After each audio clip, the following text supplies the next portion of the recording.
My name is Sonja Boon, and I'm a professor of gender studies at Memorial University. I research life narratives. I'm interested in the stories that we tell about ourselves and how we make meaning out of those stories and how others make meaning out of those stories. I'm particularly interested in stories that emerge in archives, but also those stories that are hidden by archives, erased by archives, misrepresented in archives.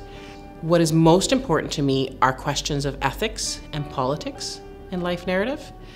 I'm really interested in who gets to tell their life stories, who doesn't get to tell their life stories, but also how those stories are collected and gathered, to what ends those stories are collected and gathered, whose stories we decide are important, and whose stories we decide are not important. To be part of a nation state is to think about who belongs, but it's also to think about who doesn't belong and who hasn't belonged and why.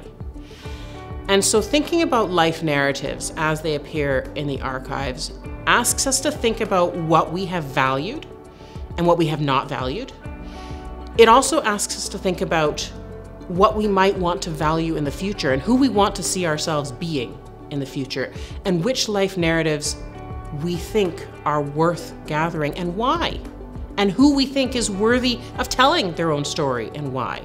And those are really important questions for who we want to be.